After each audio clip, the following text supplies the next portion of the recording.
War Pugs. So,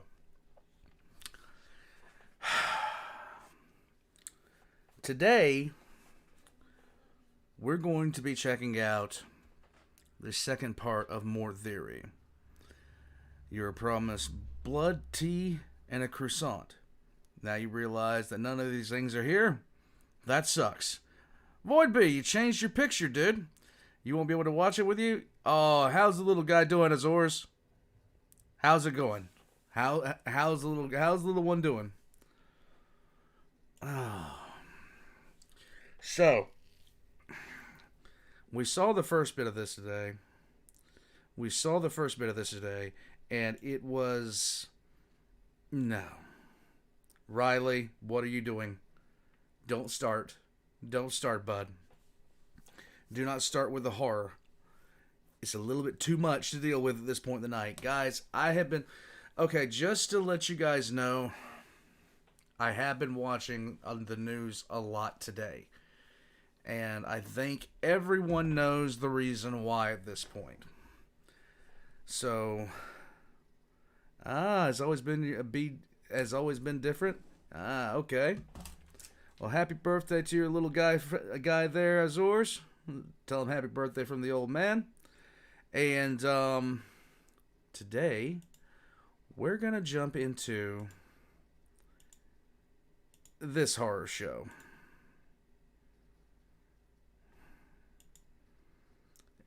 And Riley is here. The insanity continues. The questioning of my mental state continues. Guys, it's time for the Crimes of Mort. Part 1, Part 2, live stream edition. Stop it. No, guys, don't. No, let's just not start it. Don't start with the Gussie. Don't start with the anything else, okay? Let's just not start it. Let's keep it civil. Let's keep it okay. This thing is going to be... Why? Why Glade Freeze? Why would you say this? Hold on a second. I gotta see if my chat box is recording everything.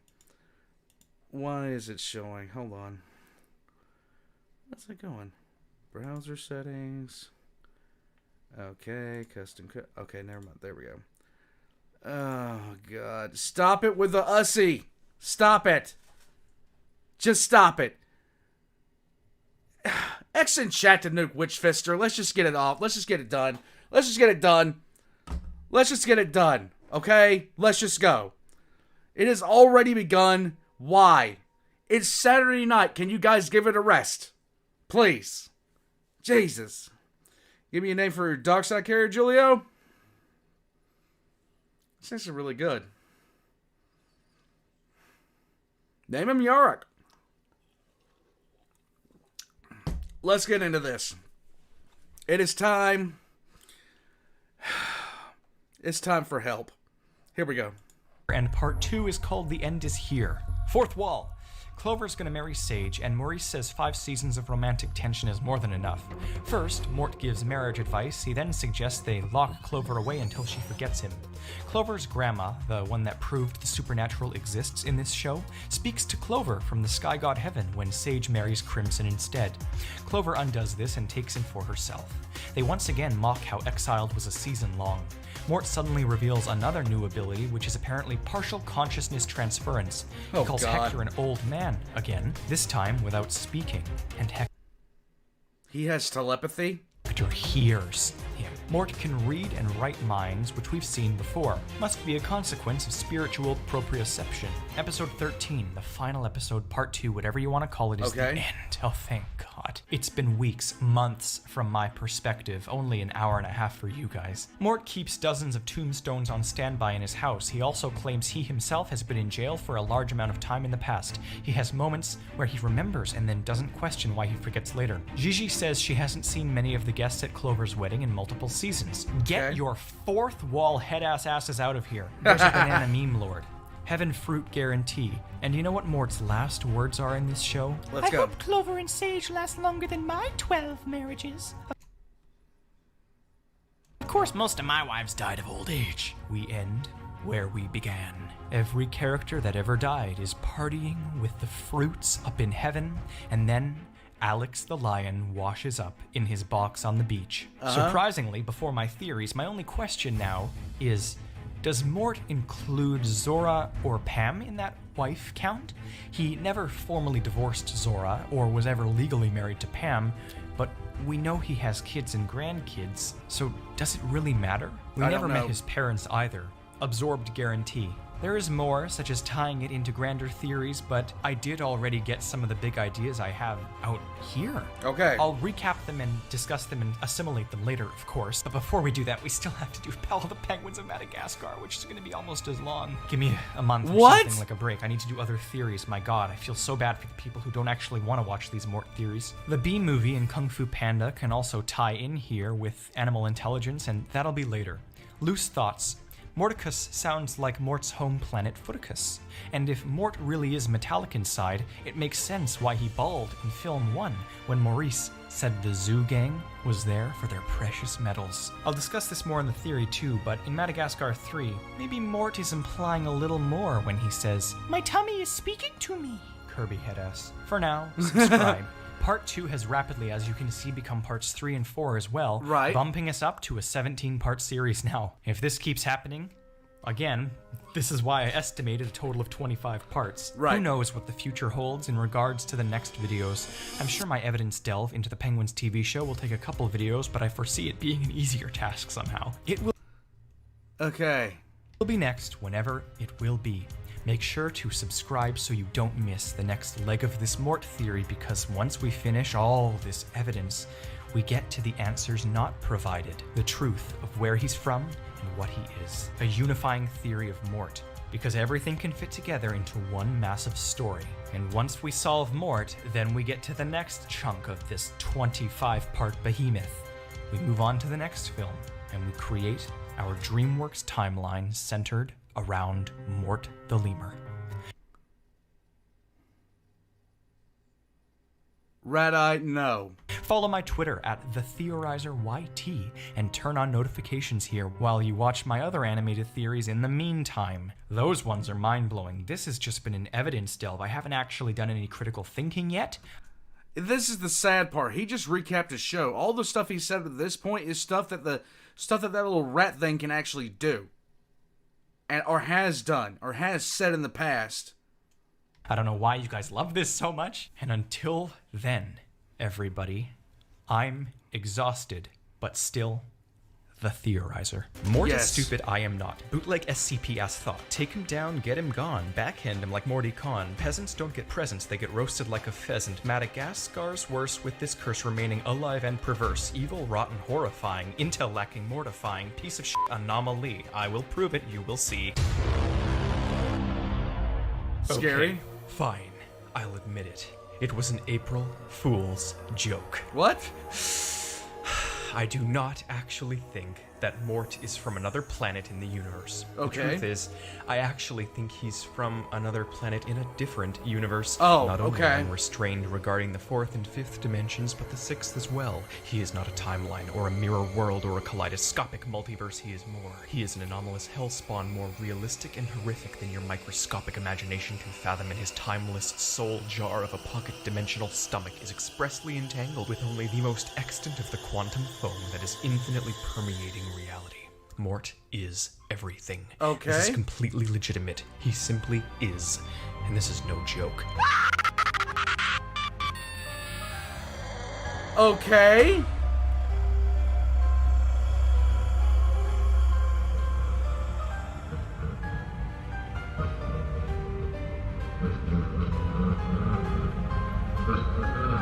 I'm kind of scared too, I'm not gonna lie.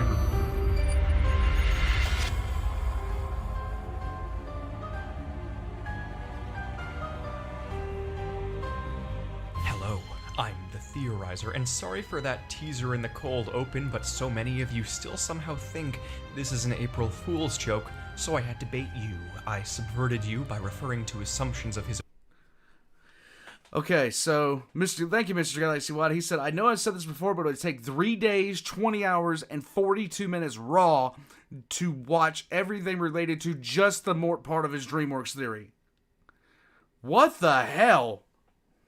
origin, as opposed to this collective endeavor you assumed I was referencing. You must feel like quite the peasantile pufferfish. Now, get your heads in the game, because we're finally on the last stretch of evidence. The Penguins TV show. Okay. Here's the thing. Mort appears in every episode of All Hail King Julian, but not every episode of Penguins. Thus, I googled Andy Richter's IMDb page and highlighted every episode he appears in. That should for the most part be satisfactory, but it will be a focus shift for only the time being. He appears in, I think, most episodes anyways, and I've seen the show before, so I know the general plot. It's basically sometime after the first film, with the penguins and lemurs living in the Central Park Zoo. In most of his appearances, he's just the usual subservient, cognitively dissonant Mort. Example, he says, "I don't like drowning," but once again he then falls into the water and doesn't drown. In this show though, Julian uses him as an object a lot more, such as a footrest or stuff like that.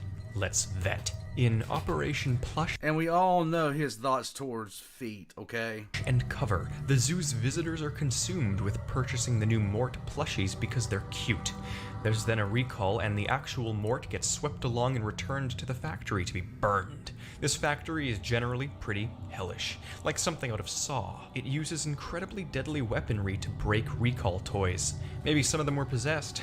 I only kid, but seriously, they even point out how sick and twisted the disassembly line is. Mort is more incompetent in this show, like he's developed more memory loss and a dependency on Julian.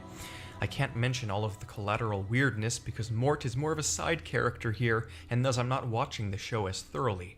But apparently Julian has a holiday dedicated to himself, and it makes him angry and obsessive when not celebrated. What's up, Kenneth? I'm telling you, the reason this is taking so long is because I just sifted through hours upon hours of episodes that have nothing relevant to Mort. But from what I have gathered, it's that the crucial element that this show hammers home is not the insane number of absorbed souls or the shady alien history, it's his general inconsistency. But one main consistency, of course, the feet. In what I think is his first truly centric episode, 2 Feet High and Rising, Mort shows us that it's still the same old him. In this episode, Julian outlaws people touching his feet, and Mort is crestfallen and grief-stricken. He obsesses over them in his dreams, and he gravitates towards them during bouts of sleepwalking. He chains himself to a tree and wakes up finding that the tree has been ripped out of the ground and he's on the feet again. Julian exiles him, and he panics, drawing feet everywhere, short-circuiting. The penguins, bless their competent ass souls, try shocking him, putting him through therapy among other things, and every time they try conditioning Mort away from the feet, he starts malfunctioning. Private analyzes him and determines that Mort has associated feet with love. We know it's an addiction though, not love. We've seen the other show. They overload his senses with a completely disgusting boot, and it conditions him away from feet completely, to the point where he obsessively destroys them. This tells me that Mort's problem isn't with feet, but rather with an all-or-nothing sort of obsessive attitude. He develops a podophobia. He's also very, very strong in this show, somewhat similarly to All Hail King Julian. Long story short, the conditioning is quickly undone. Next time he gets the chance, he grapples onto Julian's feet and starts panting, vibrating, and shaking violently. He claims to like basically everything, but that positive mindset is not wholly conducive to sanity. He claims to be puffy and complicated. I'm skipping around a bit here, so by the end, if there's anything I've missed, you must comment it. I'll speedrun the analysis during the beginning of the theory segments. And there is, some consistency too, like how Mort recognizes characters and animals from the other show. In the episode Kingdom Come, Julian and Maurice eat bad lychee nuts and they lose their minds. They're cured later, and then the episode ends with Mort doing the exact same thing. Cut to black. I guarantee it doesn't even make a dent in the madness he already contains. In the next few episodes, we see some more oddities, such as Rico's Pocket Universe stomach. Funny enough, they send Mort in there to fix things. Another character with a Pocket Universe stomach. I must say there's an ounce of consistency in one way or another, as Julian says he was always picked last for sports in another episode, which parallels All Hail King Julian, where they explain he was always picked first, but only because he was Prince and people wanted popularity. Semi-continuity, which parallels how I am once again starting to think that this is a parallel universe. Mort gets squished constantly in this show, like completely flattened. Then comes the most memorable episode of the show, Mort Unbound, his second centric episode. Mort gets super strength after accidentally landing in Kowalski's experiment, and he has the power to crush through steel. He's like mountain lemur-sized-ish. He steals food for Julian by beating up gorillas and elephants and kangaroos. Huh? When he is denied a mere banana, though, he turns on Julian for the first time in forever and rises up. Kowalski's science has either brought out one of the dormant spirits or it's transformed Mort into his idyllic state, a trans-dimensional titan.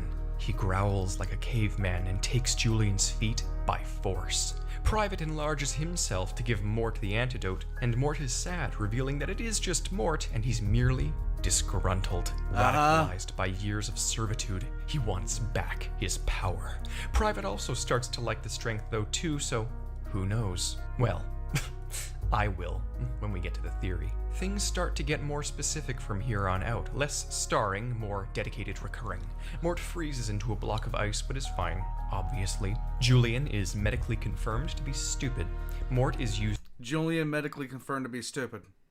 Do you really need medical confirmation? as a wrench, and his head cranks something like 2,800 degrees. The zookeeper Alice is suspicious of the penguin's intelligence, which is a presumably unimportant but collectively crucial factor. Mort apparently only needs one cherry in his whole food supply and claims to be ever so lightly used. He obviously can eat more, such as chow mein in a prior episode or some of the madness from All Hail King Julian, but the point about his metabolism still stands. Okay. I'm missing out on a lot of the penguin's dynamics by skipping through this show, but again, I've seen lots of it in the past. I know the general plot lines, and Mort is the only one who I need explicit consistency regarding. In his next centric episode, Mort falls through a hole and his skull fractures on the concrete, causing the penguins to determine that Mort cannot feel pain, but is too dumb to follow any instructions. They study him, and thank God for that, because Kowalski discovers that Mort is invulnerable due to a halo of ignorance. He physically self-actualizes his ignorance, and it prevents him from being harmed. His will is He has a force field, stupid. the universe's will. To do a dangerous job, the penguins attempt to remove all painful or likewise intelligent thoughts from their heads to try and replicate Mort's condition, but it just makes them completely oblivious to everything, including pain. Whereas Mort is not quite that, as we well know. The penguins also fixate on the feet, upon this intellectual decrease, prompting Mort to vow vengeance and scream at the heavens, invoking lightning. He uses the machine on the penguins again, causing them to regain awareness before he attacks their enemy himself, and defeats it. Kowalski then drops a bomb on us when he proclaims, "Truly his powers are too mighty for mere mortals." This is so crucial because it confirms that these producers knew what they were doing. Penguins was made long before All Hail King Julian, and here they are still touting immortality, consistency, intention, terror. Yes. Mort keeps eating glue, so on, so forth. He's an honest-to-God self-saboteur. He can, as we know, detect stupidity and insanity in others, meaning he ain't it. He survives electrocution and tries ripping out his own jaw. His farts burn and he's attracted to danger. He gets flung into orbit with an elastic rope and he's completely fine in the vacuum of space. He just proclaims it's a little cold. A satellite explodes next to him with the energy of an enormous bomb and it just flings him back to Earth, where he's of course fine. Also, we see the effects of this satellite explosion when a man's TV is cut off. He has a framed image of Nana's Mr. Chew on his wall. Is this man a Dubois? I suppose I'm missing important details like this in my analytical skimming, but I can always return once we move on to the DreamWorks timeline segment of this mega theory. Things like this, and other recurrent details I've mentioned. Mort yet again claims to know what he tastes like, proving more consistency, and yes, still, that he's eaten himself. In the season 1 finale, Mort lies about Julian's kidnapping so that he can caress the feet of his robotic replacement. He finally gives in and we learn that Skipper's arch nemesis Dr. Blowhole has kidnapped Julian. Mort starts to go insane without the real feet, and he gets this raspy, whispering, aggressive voice. He runs miles and saves the penguins right as they're about to be defeated by hijacking the evil computer and hacking the laboratory. Yay. On to season 2. Mort is mortified due to having a tail. His head makes thumping noises. The hell does that mean? Then we get one of the most memorable shots from this show. One of those shots so confounding that it sort of encapsulates why I'm doing this. Mort is either luck embodied or his will is known to the universe. Later, he is crushed several times, and we almost get to see his presumed feet dreams. He doesn't know the difference between sheep and roosters. I really don't want to see his feet dreams. He shoves sliced onion halves into his eyes, and he has a frictional coefficient of 0. Self-aware jokes everywhere. Mort becomes team leader and abuses his position of power to massage Julian's butt with a tooth. What? Kowalski's headass is a relatable headass. Mort has no regard for continuity. He's the one character who constantly disappears in one shot and reappears in another, but I'm not sure what to make of that. Mort mocks Maurice, semi-continuity. Mort praises his job security. Julian gets nuked by Rico. Mort relishes in the scent of fear and eats his mango neighbors, semi-continuity. Kowalski points out Mort's Latin death. Mort gets eaten by a snake and tries chewing a penny. Apparently the fountain in the middle of the zoo is a wishing well and everyone starts getting things from it. Sky god migration, I'm not sure. Magic comes later in these theories. Alice, the suspicious zookeeper, wishes she knew what the penguins were really up to, and the wish comes true, revealing their lair to her. She calls on the government to apprehend them and study animal-human interrelations. I seriously need to come back to this show and rewatch the whole thing after I finish the Mort aspects, because it will come supremely in handy when I discuss the magic and animal intelligence of the DreamWorks timeline. I'll probably also have to rewatch the Kung Fu Panda show. Do it! When I tie that in too. Anyways, Private wishes that none of this ever happened, thus rewinding the day and starting up a timeline where wishes weren't made. It's my... Thank you, Mr. Galaxy. Why the penguins are stupidly powerful and they know how to freeze and travel across time, trap and battle gods, manipulate reality, trap souls, battle aliens, and have weapons that could end the world. I'm just... No. Just no. Just no. Not in any way, shape, or form. Oh my god. This is why we can't have nice things and the aliens won't talk to us, because we invent things like Mort with our mind and the penguins. My theory that somehow the Sky Gods tie into this magic, and it's also my theory that if the Penguins of Madagascar is a parallel universe, then it has something to do with all of this rewriting history. Now, it's also possible that this was all in Private's mind after being concussed early in the episode, but then it wouldn't necessarily account for many of the perspectives of various characters in the episode. Kowalski also mentions this obvious cop-out, and then they have the obligatory, but maybe it was real, at the end, thus ambiguity. Mort later talks about Christmas Steve, a spirit who knows if you've been bad or good. Mort then gets the creepy voice he has in All Hail King Julian, and he says, "That's creepy," as he looks around suspiciously and slowly hides away. Semi-continuity. Mort introduces Julian to April Fool's Day, which is a huge coincidence considering my circumstances when starting all of this. And Julian goes around pranking everyone. When the pranks turn on him, Julian threatens to tell on everyone to Christmas Steve, to which Mort pops up again at the very end of the episode and whispers, "Creepy." Sky God. I almost completely brushed over the episode entitled The Penguin Stays in the Picture because it was misplaced in this season, but in it, crucial things occur. A photographer comes to the zoo and loves Mort's cuteness over Private's, and Private wants revenge. He asks some other animals to deal with it, and later thinks he's accidentally had Mort assassinated. So he's full of regret, especially when he starts seeing Mort's ghost everywhere. Only Private sees Mort, probably due to his guilt, or because it's not really Mort. But it has his personality nailed down, and the ghost describes itself as intangible and translucent. He violates Julian's feet as a ghost. Mort starts mocking and teasing Private. He threatens to haunt him. Very evil. Mort's ghost triplicates and starts harassing Private non-stop. He picks up a solid popsicle and tries eating it, so he can be tangible.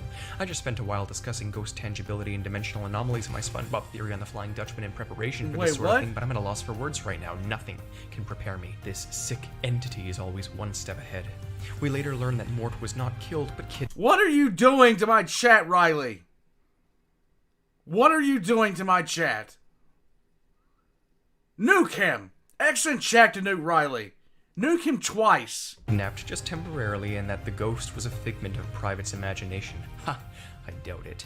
Mort is later seen drawing highly abstract art, as well as that fact that he picked up the popsicle as a ghost, and, well, we know how Mort operates. He has a multitude of spirits within his mind, and it's currently my running theory that he's an alien from a parallel universe, and perhaps that this is the said parallel universe, hence the timeline malfunction.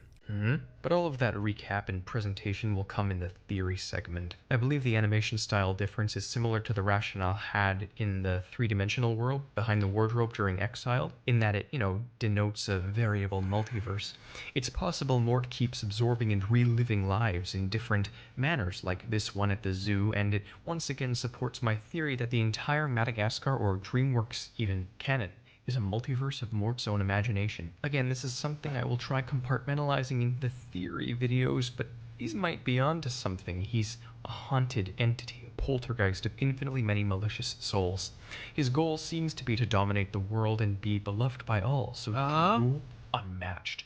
He is the star attraction of the Central Park Zoo in this show, being considered a third, nay, fourth, nay, fifth wheel by his peers, but the cutest and most compelling attraction by the humans. It is deeply disturbing that the consistency is maintained in this show, which is not nearly as upfront about being weird and was made before the Netflix show. Oh, there's so much going on here. He's sacrificial in this show too. He drinks 20 times his own body's volume in water. Pocket universe. He can hold in urine for days. Mort finds a small basic handheld video game and never puts it down, obsessing more than the feat. Julian wants Mort's attention back, so Kowalski steals the chip from the game, as oddly it is extremely advanced. This devastates Mort, so he gets a cell phone instead. This episode wasn't showing up at first, and I don't know why. I can't miss anything here. He does seem to feel some level of pain, though, too. In another episode, he prays to the sky gods for forgiveness for doing something he can't remember doing. Okay. He asks if it was because he did something to Maurice's oatmeal. Julian compares Mort to a highly trained I know what he did to the oatmeal. battalion with a thirst for mindless violence when proclaiming him as his personal bodyguard. Mort responds by saying, "I artichoked the ukulele hamster." Later, in an event that with flair could be described as a flood of universal truth, it is revealed that Mort No, only I loves do not, Julian Red for his Eye. feet. Devastated, Mort cries at the heavens, screaming, "It's true!" And Julian, unfazed, says, "Well, duh."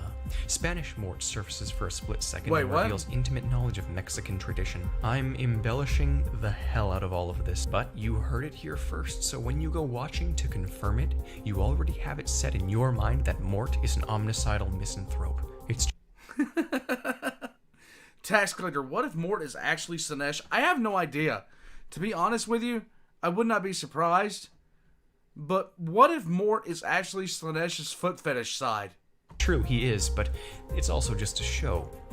Dear God, I'm saying that as if I actually have to remind you of the fundamental nature of this to reel back your perception of my alleged insanity. In the Christmas special, Mort pulls a slobbery kazoo out of his nose, confirming again his pocket universality. The lemurs seem to think that they've been in France this whole time. So could it take place after film 3? It looks here like Mort is stabbed throughout his body with pine needles. I think Mort just might be the most sane out of everyone. If you assume that every ridiculous thing he says is true, then what does this mean? When he's out shopping for a Christmas tree, he finds a twig and says, I know it's small and ugly, but if someone loved it, it could grow to be a beautiful swan, which is the true meaning of Chinese New Year. Something tells me he's subtly referring to himself, and how all he needs is attention so he can manifest his inner Cthulhu. He promptly proceeds to chop down the Rockefeller Christmas tree with a f***ing butter knife. Chaos incarnate. Mort knows how to drive. He has human experience, fragmented, but he's witnessed international history. Is he the evil seated within all humans? Increasingly, there's also really spur-of-the-moment self-referential humor within this show, similarly to the All Hail King Julian variety, but it's much less commonplace. Okay. More cautionary tales, though. Julian already knows Santa in this show, proving that this show is at least after, a timeline divergence between the short film Merry Madagascar and the second film. So is Santa a sky god? Are the gods aware of Lord Mortimer the Unchained over here? We still don't know. Julian abuses Mort's lack of a frictional coefficient by using him as endless ice skates. Mort then returns the favor by mistletoeing Julian's feet and producing potatoes out of thin air. Mort also takes a piece of the angel at the top of the tree in the zoo. They're not even hiding his supernatural hyperdimensional transcendence in this show either. Mort keeps attracting to the feet in What his was that sleep noise? by swimming to them in mid-air. At this point, he doesn't even hesitate to start walking after falling hundreds of feet. He always lands right side up. It's senseless. He abuses Julian's intermittent depression by taking the feet when Julian couldn't be cared to defend himself. Mort says he wants to be under 6 feet. Not dead, literally under 6 different feet. Revolutionary Mort seemingly returns for a brief second. Mort keeps going into people's mouths and knows Taekwondo. Continuity. Mort is stellar offense. We also Inquisitorial representative, go right ahead and issue out your verdict. You have my permission. Exterminate the chat. see continuity when we witness Mort wearing a blonde wig and a coconut bra, an outfit very similar to the sorts he wears in a show that shall not be named. A new lemur named Clemson, sounds sort of like Crimson, is placed in the zoo, and immediately he starts kissing Mort's feet upon assuming Mort is a king. Mort gets deeply unsettled by this. Clemson realizes Julian is king and soon replaces the job of Mort and Maurice. Mort whispers with a sinister growl, "He's evil." Mort seems more aware of omniversal damnation since all hail King Julian, and he can sense the wrongness ever since his internal reawakening. Turns out he's right. I also have to look into Skipper's past sometime. He's been in a variety of wars that his pals have not. Delusion, reincarnation. I absolutely swear to you I make all of these videos on autopilot. I shut off at least half my brain and just exist when typing this all out. I legitimately abuse my own frequent derealization to increase productivity. You're welcome. We see the sky gods not fully working outside of Madagascar again. The lemurs engage in superstitious behavior. Julian says, "Yes, Mort, kick me harder." Mort flattens like a squeaky toy and tries crawling through the ventilation system to see where the air lives. Private goes on a Shakespearean tirade and calls the lemurs little leather-jerking, crystal button, agate ring, puke stocking, caddis garter Spanish pouches. Private doesn't know what that means, and Mort screams that it's true and then says, "I think." They fire him from a cannon.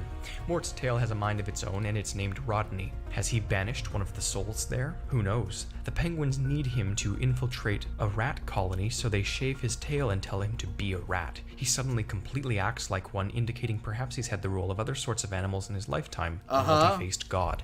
He has a huge red line on the skin of his tail, and he's about to explain it, but Julian cuts him off with jealousy over what he thinks is a birthmark. Later, the rats ask about it, and he gets cut off again.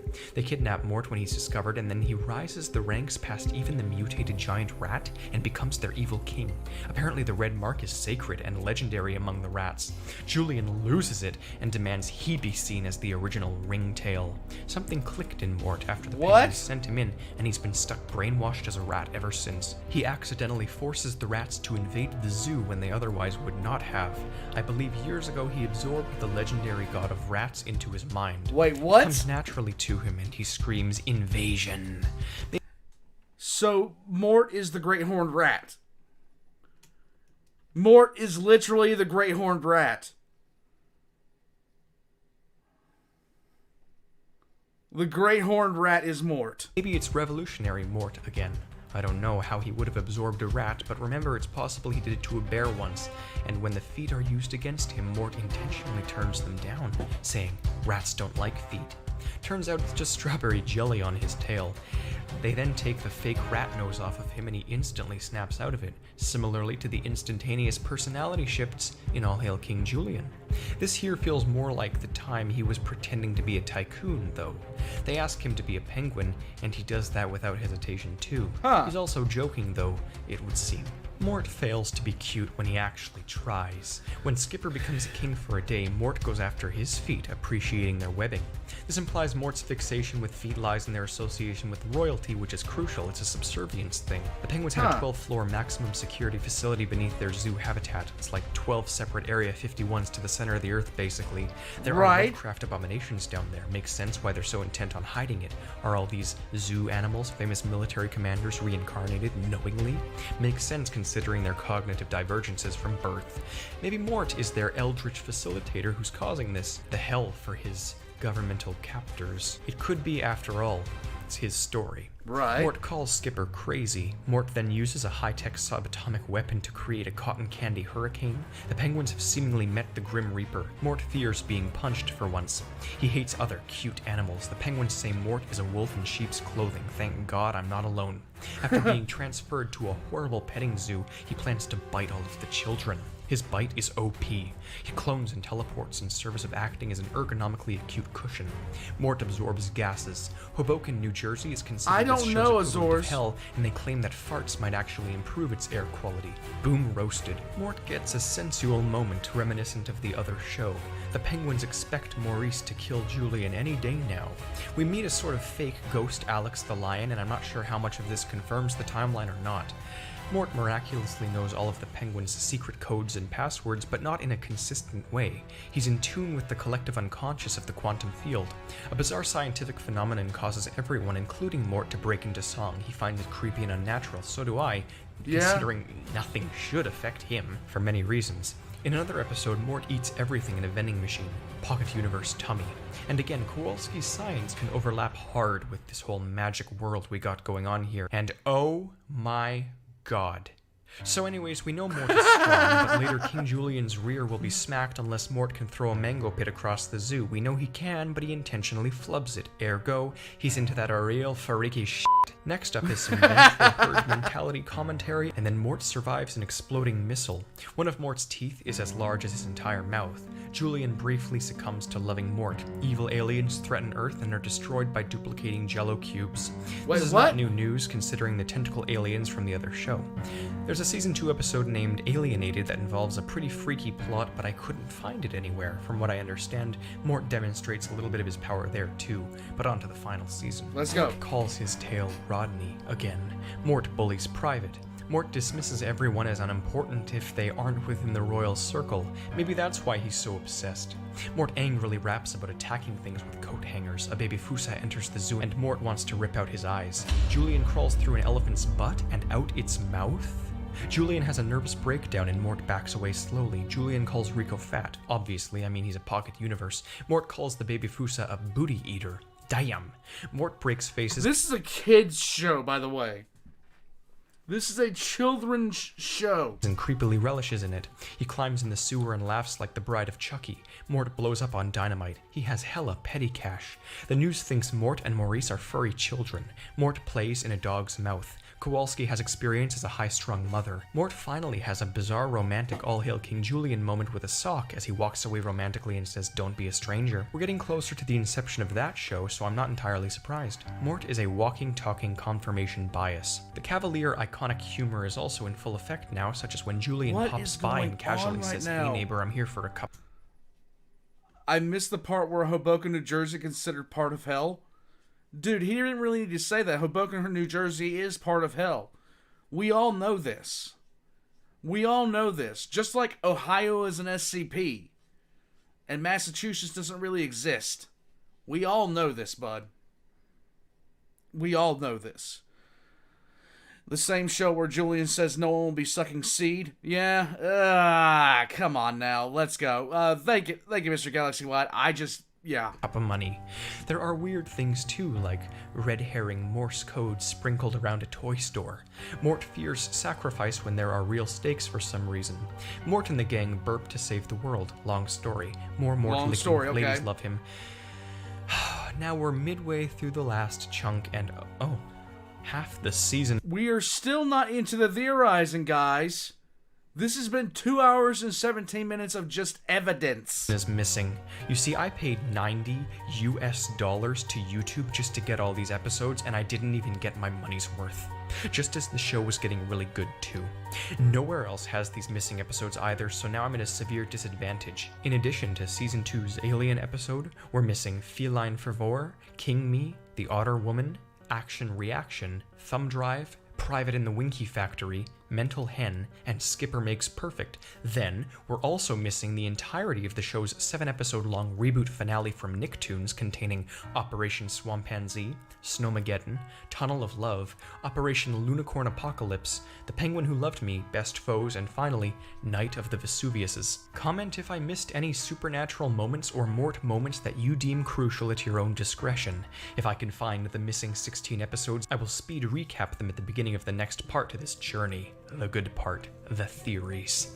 This is when things will get really creepy, and it's when I will take all of these little comments and ideas I've been throwing about and unify them. Okay. I think that whatever happened to Mort in the credits of the Penguins film seriously screwed his mind and the timeline, but how do you fragment the fragmented?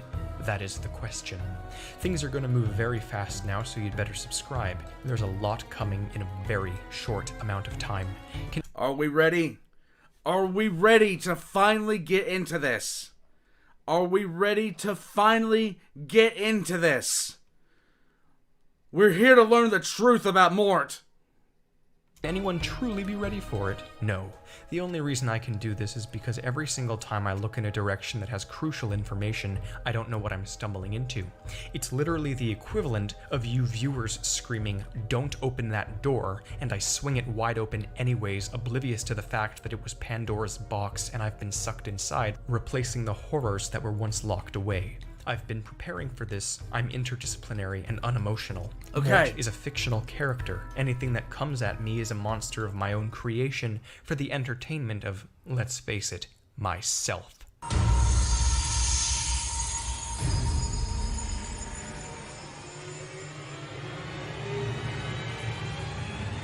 This is part 6 of my Madagascar Mort dissertation. Yes, we're finally on to the actual theory segments. My Make sure God. you watch my 2 hours worth of evidence first. I'll link the playlist now. Okay. Watch it. None of this will make sense otherwise. Last time we dissected the Penguins of Madagascar TV show, but some of the final episodes were missing. By some absolute miracle, the missing episodes have spontaneously returned on Amazon Prime. There they Have are. a very bad track record with torrenting, so I was real worried for a second there. Now, I will do as promised and quickly speed recap what is necessary. Go. In Alienated, one of those creepy aliens comes to Earth and uses goop to paralyze Mort, but Mort can still speak, which could or could not be seen as a testament to his power. He later snaps into Bloodhound mode to find the feat, which the Penguins call a sixth sense. Semi-continuity. He gets hurt as usual and not much else. Okay. I mean, he's flattened with a mace and then electrocuted into hating the feat, but that was all I missed? I swear if Mort doesn't get his Latin death Dies Irae ass name having smaller than a breadbox primate ass order posing amnesiac East African quantum entangled elder god bitch ass off my metaphysical lawn. Okay.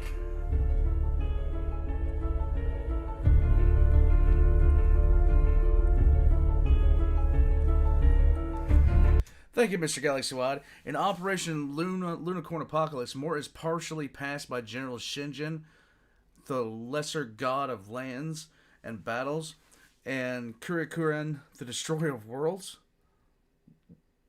What do you mean by partially passed?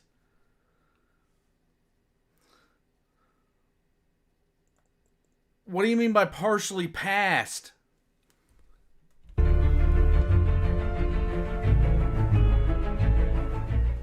Hello, I'm the Theorizer and I've solved Mort.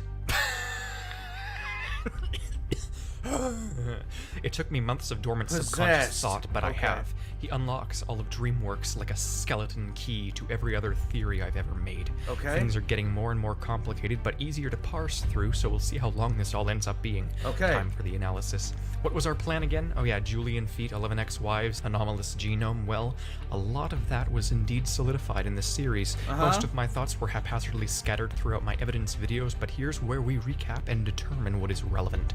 This Let's might go. get rough. So I'm relying on the comments to poke holes or remind me of things. I also didn't note or see every detail in the Penguins of Madagascar, so yes, the comments are there for a reason. Okay. Let's do this. Let's the go. best way to go about explaining everything is simply by discussing Mort's past. We know a little bit about what he is and his past, but plenty can be stably inferred as well. We see him and a female counterpart in the history books of Madagascar, but that was stated as unreliable. What we know for certain is that he has a grandmother and a grandfather who raised him and some other siblings, but I'm not sure how. Okay. You see, his timeline loops back in on itself, possibly as a byproduct of his escape from the multiverse. Okay, so I just took it from 0 to 100. Right. Reel it back. He's claimed his father was a bear, yet he also was his own grandfather, and we get no information on his mother. As you can understand, This is all senseless. If his Right. father was a bear, then his mother must at least be of the Mort species, meaning her parents must be Granny and Grandpa Mort. I'm Okay. not sure if this means Mort is his own true maternal grandfather, or if it means Mort fathered a bear. If the latter, then he must have at least been with a bear to produce a bear, right? Can Mort just birth anything? Well, there's another simple explanation that resolves all of these intricate paradoxes and still makes sense. If you've seen my videos, you know his history dates back a lot further than the 50 years he spent with this family. Alan sends me nothing but laughter at this point. Thank you, Alan. I'm extremely concerned. Let's keep going. I have no idea. Appreciate it, Alan. Somebody help me with this. He's a conqueror of the multiverse. Nearly limitless in power, he can do anything. Now Okay. it's time to take it up a few notches. The only answer here is that this is not his family in a usual sense, or rather that it is, but only Okay. because he willed it. The only way for him to be his own grandfather when it's impossible is if it's in a seriously atypical way. He's existed long beforehand as well, and he's all powerful. So what I mean is simply this. He must have spontaneously generated this entire family and then birthed himself into it as a reincarnation without his memory. Hence, in a way, he is his own grandfather, semi-genetically on both sides. No wonder his granny is so eerily sensual with him. So why? What led him to need this fake family for 50 years? Why and how did he erase his own memory? What is his true history? Because we know it's there. And well, to answer that question, we must look to Smart Mort and Mordecus Khan. Smart Mort is interesting because first of all, he knows everything. Most notably, he knows the heavenly fruits, the presumed sky gods. He is highly acquainted with Mort and has been with him for a very long time, and in Okay. essence, he functions as the preservation of Mort's true memory. He is a separate soul in the show, but perhaps he could be the original Mort, like the one who decided to reincarnate himself. There seems to be signs that Mordecus knew Mort from before, such as when he claims he's been waiting eons for him or something. When it had Okay. only been like one season since they'd last seen each other. If this is the case, would Smart Mort be the one Mordecus is familiar with? When confronted with Mordecus, Smart Mort dips out immediately. As for our usual Mort, post-rebirth, he sort of acts like a blank slate. He was wiped clean, and with time has gained his own soul, the personality built from the family that surrounded him, mixed with the subtle echoes of everyone he's absorbed. And feet. Smart Mort is the one who remembers. He has the knowledge of humanity, of the universe, of the fringes of reality and beyond. How is any of this power possible? What even is Mort? They say Mort is a species, but that's not true. Okay. Mort does not follow the laws of any sort of species. He's just a sort of entity with varying forms, a multi-faced god. Remember when I said he was Kirby? The entire inner world where he keeps his absorbed brethren isn't even inside of his head necessarily, it's just him. Remember all of the evidence for him having a pocket universe inside of himself? That things enter his stomach and they just keep going. My tummy is speaking to me. Told you. Even the films are undeniable. He's a formless entity that looks like a mouse lemur. We've seen inconsistent x-rays, completely abstract genealogy, everything. At some point, maybe to evade suspicion, he took that form. So if Morts are not a species with any sort of consistency, then how the hell does that universe full of Morts, the Mortverse, even exist? Who are they? This is at a level of weirdness where this has surpassed being normal weird a long time ago. It is now an art form. This is quite seriously the most incredible thing I've ever seen. And we all pray for this guy's sanity because, my God, we are not all Mort, Mr. Galaxy-wide. Diclonius, nuke yourself for that statement. There's no female Morts there, and yet we saw the female Mort in the Adam and Eve. It's like not a species. And notice something odd. They're not like the other Morts. They are all perfect clones of one another. Right. They are not variable here. They are all identical. They all come from the same origin. A similar thing occurs for all Morts everywhere else too, but It's all their appearance. All the Morts have the same base model. Mouse lemurs have varying shapes and sizes, but every single Mort we see in this show is the exact same. Parallel universe variations can sometimes act different, but they all look the same still. The bizarre part, though, is that all of the Mortverse Morts act identical too, like they originated from a controlled single entity. All Morts... Diclonius, Mort could bend the barrel of a Bradley. Now we have an explanation, I think, as to how you bend the barrel of a Bradley. I'm just saying. Do not send me feet pics. I don't want to see your feet or anybody else's feet, okay? I don't even like my feet, alright? Do not send me feet pics. No. Just no. Azores, you don't have sanity. Function as if they came from a single entity, but the Mort horde even more so. It's almost like everything originated from a single Mort, but then offshoots like Smart Mort and Mordicus function as individuals, and when someone like Mordicus tries splitting himself deeper, he just gets mindless drones. It's absolutely insane. But it's actually a lot more stable to assume all of these Morts just have some origin that is the same than to try and comprehend the logistics and inconsistencies of Granny Mort and Grandpa Mort not being from a parallel universe, or Mordicus having brainwashed thousands of beings of equal intellect. Everything comes from a singularity and is dispersed. Even more realistically, Mort is a character from Madagascar, and every other Mort we see is just another Mort character to us. It just so happens to also literally be like that. My point, Mordicus could very well not just be some random entity, but could actually be from Mort. When you try and disperse the dispersed, say like splitting Mordicus, you would get even more mindless clones, which could be the reason for the Horde's existence. And if Mordicus is from Mort, he has history. The eons he referenced, the wars. He is implied to be the reason our Mort was beaten into reincarnated submission. The original Mort being started looking like a mouse lemur, probably to hide from the sky gods or from being tethered by the sky gods or something like that. Okay. And after he did, Mordicus and a number of other Morts were fractured off of him. I actually am getting more inclined to say that this was all on purpose, and that the sky gods or some other body of forces toppled Mort into a physical, pathetic form. The question is, why would he want to split himself further, and how did he reside in several universes? The answer is that this isn't his fault. The anti-Mort forces split him infinitely across the multiverse, and his journey to absorb his other selves is actually a journey to reabsorb them all. Damn. No species, just an individual split across the multiverse, recollecting himself. Singularity. I'd say the original Mort posed a threat, just his being. It was probably either Smart Mort or Mordicus who was the first piece to be chipped away as their sheer power. Mordicus is taking the reabsorption into his own hands and actively dueling other advanced Morts so he can maintain the title as dominant consciousness and wage war on the sky gods. And he was getting close. These gods are the pantheon of supernatural forces that control everything. They appear as fruits to the Madagascar lemurs because it's a form they can comprehend. In actuality, they span the multiverse, maintaining and governing everything. They hang around Madagascar because that's where most of the action is happening. The biggest threat at the time is Mort, who over the course of All Hail King Julian begins to wake up.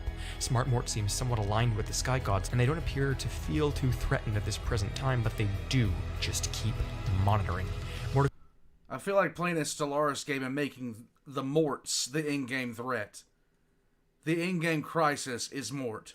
Okay, I'm really up for that. This was clearly the primary threat. Whether it was them who limited Mort to a measly form on Madagascar or Mort himself who did it, I'm not entirely sure, but it's becoming apparent that he enjoys it. Hey, Mordicus DJ. is the rogue one. Smart Mort is the sane one. Mordicus wants Smart Mort. I repeat, Smart Mort vanished the instant he went into Mordicus's realm.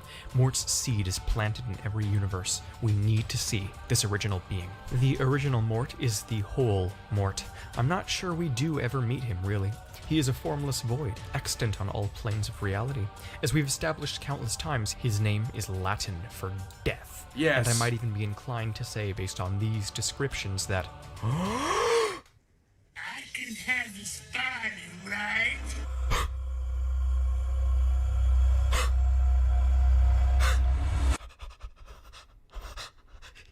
he is death. He's death. He's death. He has a thing for zombies because they are the ones that got away.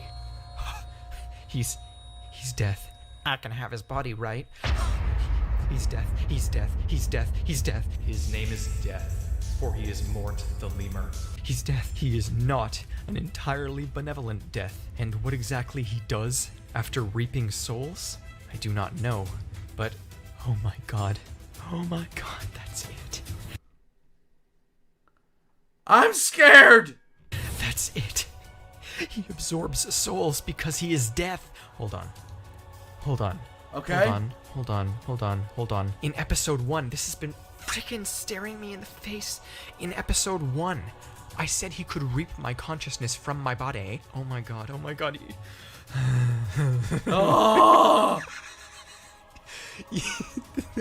Oh my god, I just realized that. I was literally even using the same word choices back then, and I didn't even know what I was talking about. He literally is reaping.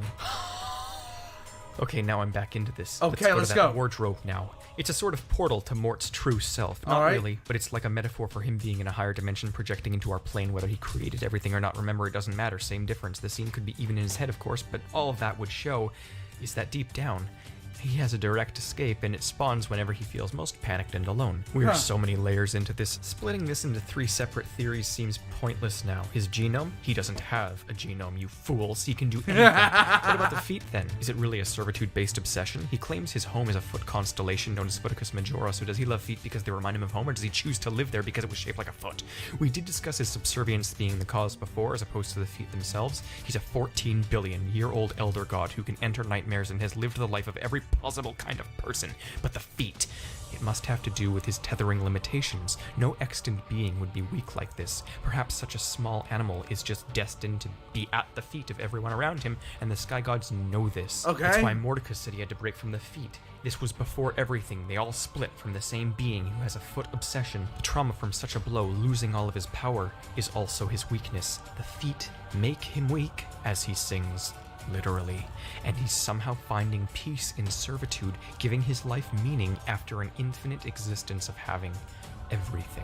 I need to know more about the sky gods or whomever else tethered Mort. He is Tell me more! Humanity too, you see. The scientists, they want him, they study him, he is a target. He claims they've been unable to classify him, but that's where these grand theories are headed. It's not crucial to where we are right now.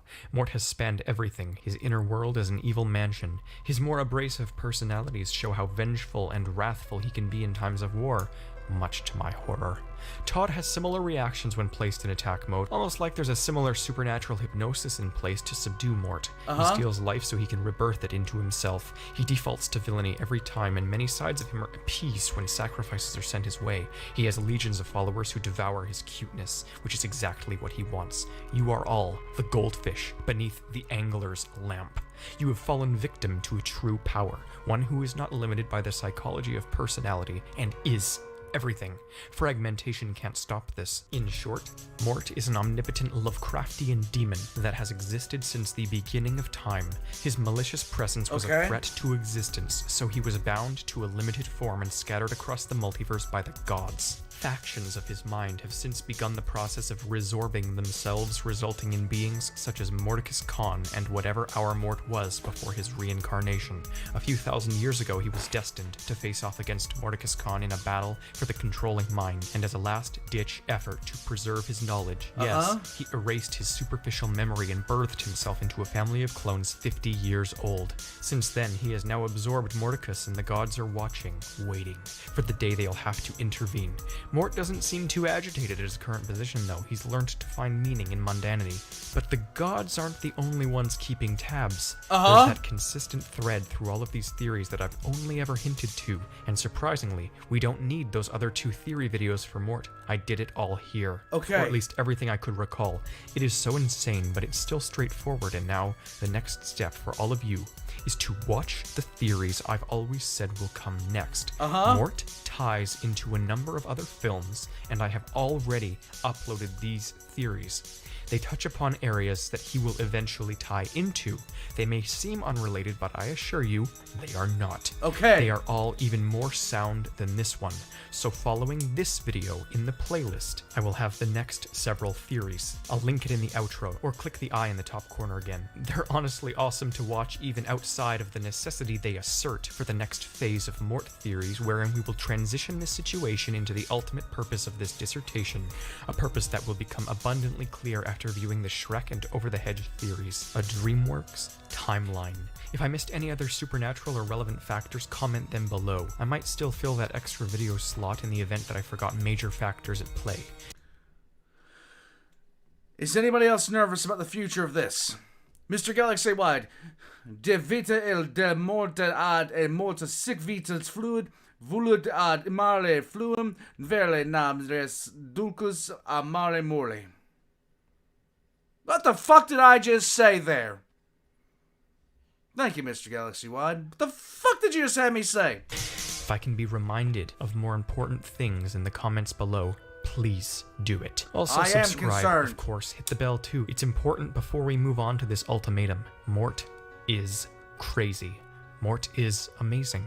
Everything is his will. His subconscious is multi-dimensional. Everything he desires comes true because he is. Because it is, in fact, forever the case that no matter what it is he's believing, Mort's dream works.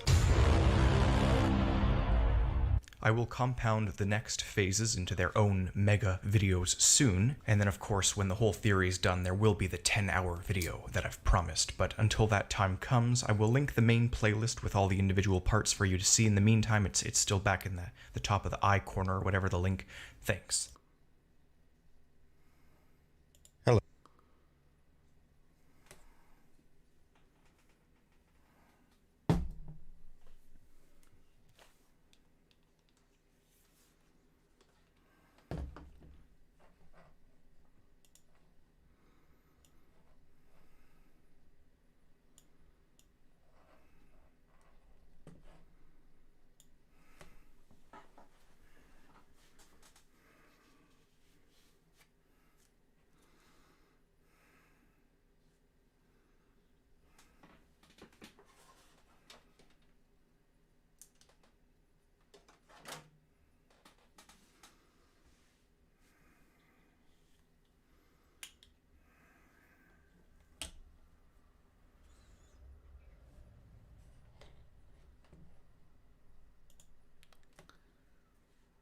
So apparently,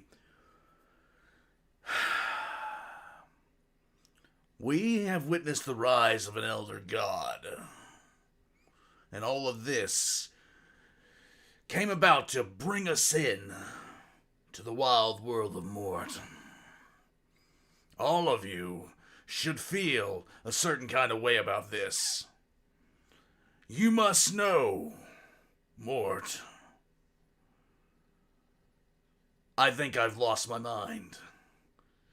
And of all the things I miss my mind the most. This is what it's like going through the 40K's warp without a Geller field on. Mort is chaos incarnate. Mort is the ever-chosen. Guys, let me hit this back. Boop. There we go. You're already offended? Why? Don't send me a Mort costume. No. Oh my goodness. So that was something else. That was something else. Okay, so there's a complete part 2 to this. There is a part 2 to this, okay? A part 2 that's just as long, and a part 3. So, we are... Riley has brought Erebus here. Nuke them both! You should have already called the Inquisition word. So, here's what we're going to do, okay?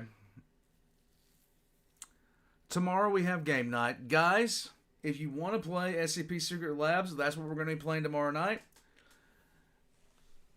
I'm not saying that, Mr. Galaxy-wide. I am not saying it. I am not saying it, Mr. Galaxy-wide. Thank you, but I'm not saying it because I don't know what I'm saying. This is what the Elder must have felt like. Yeah, all-powerful creatures suddenly with a childless obsession for feet, I guess. Why would I say that? I don't even know what it says. Hold on. I know how to figure this out. I know how to use Google. What does this say? Wait.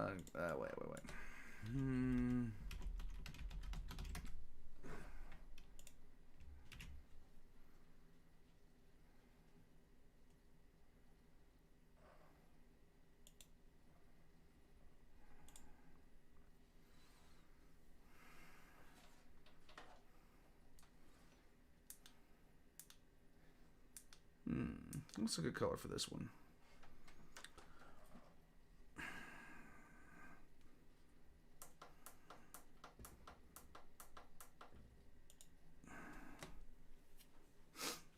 Everyone, Mr. Galaxy Wide, Tybalt,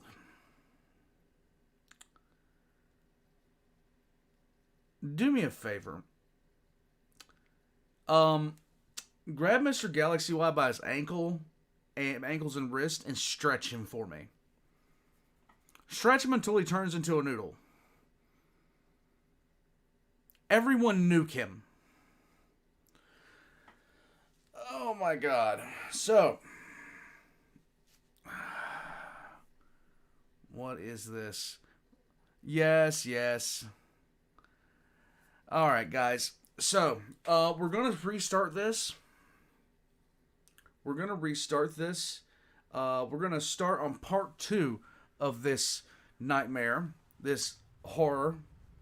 No, I do not want feet pics. Azores, nuke yourself for that statement. So we're going to start on part 2.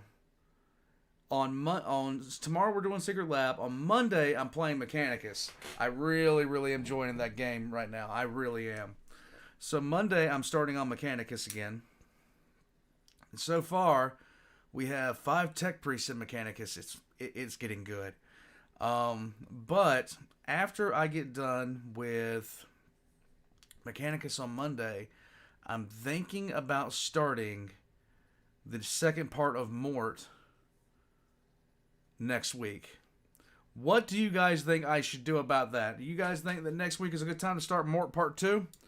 Are you ready to begin Mort Part 2? Are you sure about being ready for Mort Part 2? Because I'm not. I think I've lost my mind enough for this. The ball? The ball! The ball! Riley, why? So we will start on part 2 of Mort Theory next week. We will learn all about the Mort. The ponies join the Imperial War against the Tau. They think their greater good is better than friendship, and then that Sailor Moon is better than Dragon Ball. No. I'm never ready. I'm never ready either, Typo. I'm just never ready. Thank you, Bedlam's son. Alright, so, Alan, we all do. Perform the 10 actions on Mr. Galaxy Wide.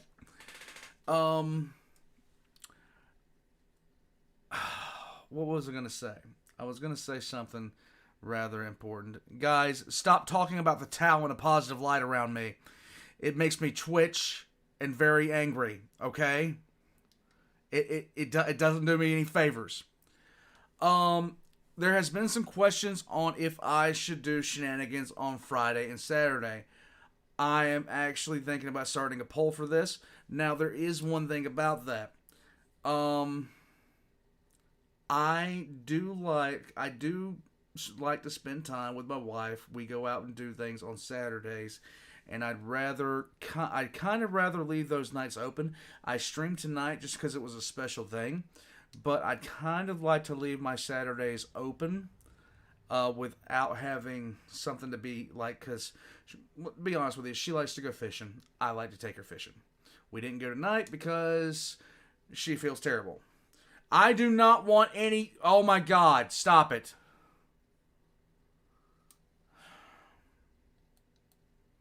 You know what? I'm going to get out of here. Guys, tomorrow is Secret Labs.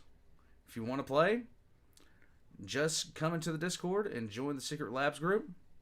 We will be having some fun tomorrow. And I hope to see you guys there. Join for some spooky times. And do me a favor, Inquisitorial Representative, pass judgment on the entire chat so we can nuke this thing and be done with it. I want to nuke the whole thing and be done with it. We are not...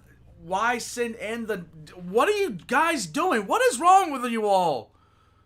If you see your mind again, give it back. I did give it directions, Blue Leak. I really did, okay? Alright. Guys, thank you for joining me.